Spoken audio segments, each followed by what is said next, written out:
Good afternoon.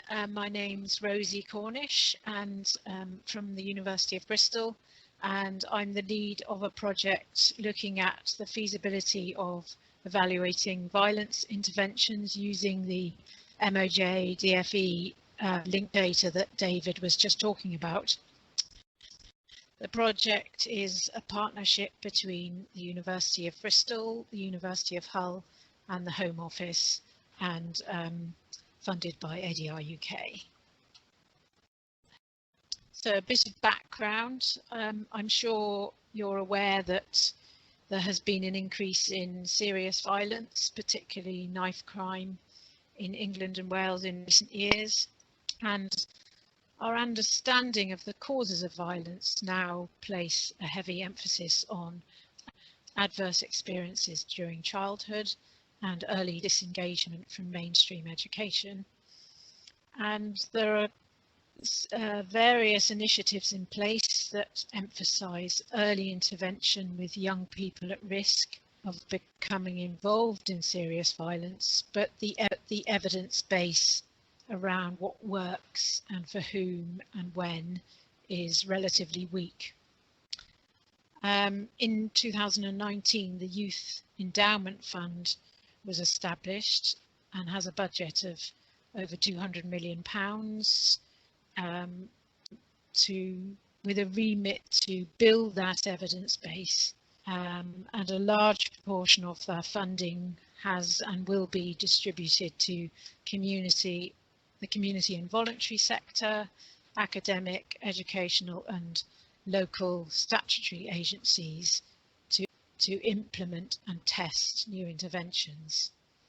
However, some or maybe many of these organisations lack the resources to rigorously evaluate the effectiveness of these interventions, and even where they have resources, evaluations would inevitably be short-term, whereas we know that the impact of interventions, whether positive or negative, are often long-term.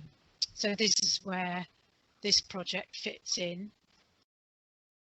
So, as I said in my introduction, our aim is to assess whether the linked data can feasibly be used to evaluate interventions. As part of this, we'll be examining the quality of the data and contributing to existing documentation on this, as well as investigating whether the data can be used to generate matched control groups for such evaluations. In the interest of time, I'm not going to dwell on this aspect of the study. This is just to give you a very quick summary of some of the quality checks we'll be doing on the data. So in the main part of the project, we first need to carry out an analysis of the predictors of violent offending in order to identify the key factors to match on. And we have a priori identified a mixture of individual level and school level variables, which we believe will be important.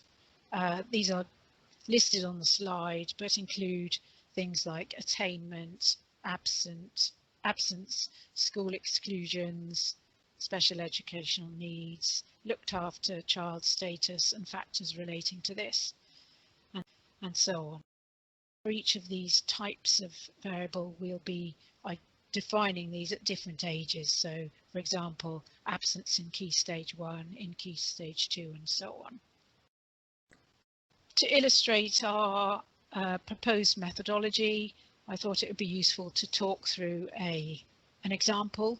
So one hypothetical intervention could be high intensity multi-agency cocooning, similar to the Troubled Families programme,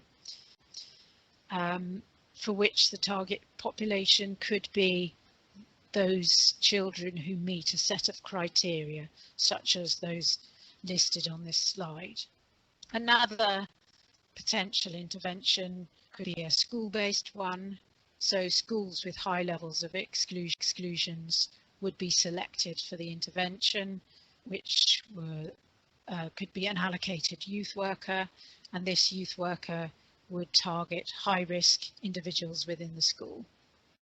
In our feasibility study, we will first select the intervention group from the data, in other words, individuals and/or schools meeting the selection criteria. We will apply different intervention effects to this group, so thereby simulating interventions of different effectiveness using the model that we've developed that predicts violent offending. Then the next step would be to identify a set of match controls from the data and then analyse the data using the control group's observed outcomes.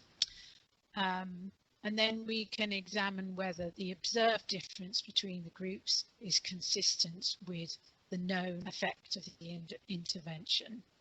And the key advantage of this approach is that if there's unmeasured confounding, whereby the outcome in the control group is different from the intervention group for reasons other than the intervention, then this will be still present in the simulated data and the estimated intervention effect will be biased. So our methodology will therefore tell us whether using these data will accurately estimate the effect of the given.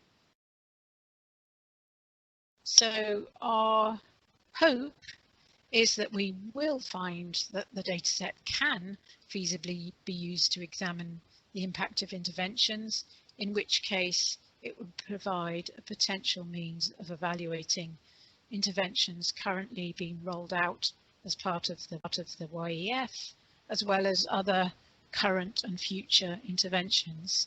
The dataset also has the potential to carry out natural experiments, in other words, to evaluate the impact of specific policies aimed at reducing crime. So just finally, our timescales. So we gained access to the data at the end of October, and we're hoping that our final report will be ready towards the end of April. So that's all I wanted to say. Thank you for listening.